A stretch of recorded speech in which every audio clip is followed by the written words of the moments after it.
Hello, baseball fans. It's the second day of the postseason, but it is the first day of October. And day two is come and went, and it was a wild day in the wild card series, and this was the schedule. This was the schedule. This was the schedule for today. It was four game twos in the wild card series, with the Tigers, Cubs, Red Sox, and Dodgers all with a chance to advance, while the Guardians, Padres, Yankees, and Reds looked to stay alive. So, who advanced? Who got eliminated? Let's get to the results. This was a wild one. It was 1-1 at the eighth inning, at the bottom of the eighth, and then the Guardians just went loose. They homered twice that inning and scored 5 runs. It was Brian Rocchio who hit the go-ahead home run, and they never looked back. And then Bo Naylor hit a 3-run shot after another run was driven in.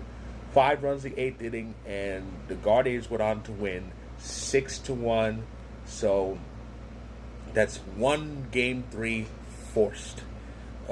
Cleveland, they looked good. They were stronger than they were in game 1, and they showed that resolve that they had when they made this comeback in September. Now they got one. They have one more game to win, so to advance to Seattle, and we'll see how that goes tomorrow.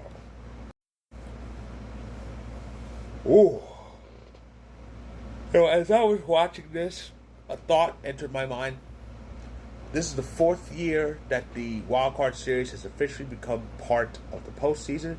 This is not counting 2020, where the extra round was added as part of the COVID-affected season to kind of make up for a few things. But anyway, I thought about each of the Wild Card Series that have come and gone, and 3 years worth of wild card series. That's 12 series. Only 2 of them went 3 games, the full 3 games. Mets Padres in 2022 and Mets Brewers in 2024. So yeah, the Mets were part of both of them. Only 2 in the previous 3 years, and it looks like it was going to be 2 for this year. San Diego got the win. The pitchers combined for 11 strikeouts against the Cubs, and we're going to have a 3rd game in Wrigley with the winner going on to face the Brewers in the National League Division Series. It's going to be amazing. Well, that's more like it. That's more like it.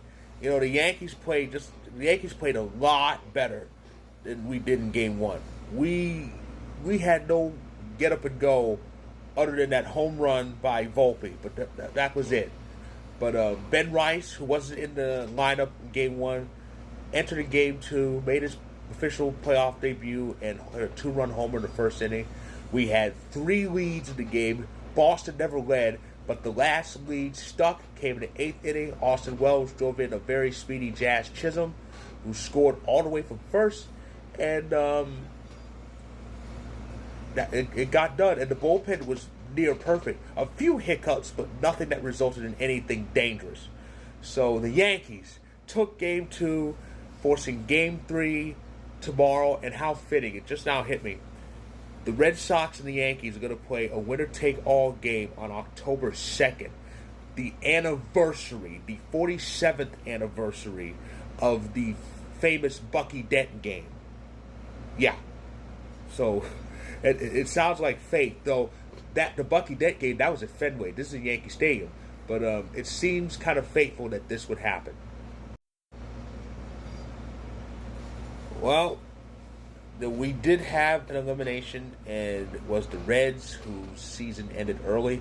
They did score first, 2 runs off Yamamoto of all pitchers, but in the end, the Dodgers were too much for him. Mookie Betts went 4 for 5 with 3 doubles and 3 runs batted in, and that was it. So the Reds season comes to an end early. They have nothing to be ashamed of. They weren't even supposed to be in the postseason, yet here they were because the Mets fell off.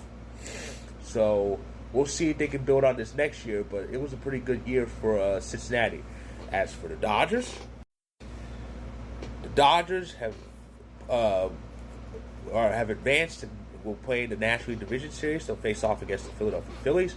I remember that was the NLCS. I want to say in 08 and 09. But yeah, it should be a very interesting series. You got Bryce Harper versus Shohei Ohtani. That's must see. And speaking of Ohtani, it was the breaking news just announced.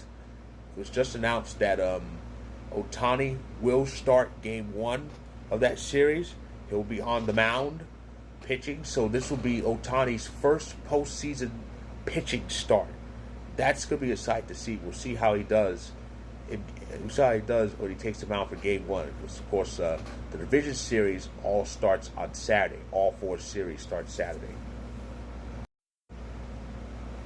And that is my recap of tonight's Game 2s. And we have 3 Game 3s all at once. Remember, we only had 2 in the last, 12 wildcard series. And we got 3 all of this year. And they will all take place tomorrow. First off, it's Game 3 in Cleveland between the Guardians and Tigers. And then it's Game 3 in Chicago between the Cubs and Padres. And finally, the wildcard series will end with the Yankees in Boston at Yankee Stadium, Game 3 in that series. Of course, the winner of Tigers Guardians will go on to face the Seattle Mariners. The winner of Padres Cubs will face the Milwaukee Brewers, and the winner of Red Sox Yankees will face the Toronto Blue Jays. It's not just the wild card series that will end tomorrow. Of course, we've all heard the news about baseball coverage on ESPN. ESPN's been airing baseball games for over 30 years, and tomorrow's Game 3s will mark the end of that era. ESPN's time airing Major League Baseball games will come to an end, and according to the rumors, it should be NBC taking their baseball package, but we'll see. So that is my recap of tonight's action. If you like this video, click the like button. If you're on YouTube, click subscribe for more. If you're on TikTok and Instagram, feel free to hit that follow button. And I'll be back tomorrow to recap the Game 3s, hopefully with the great news that we've advanced. So stay tuned for that.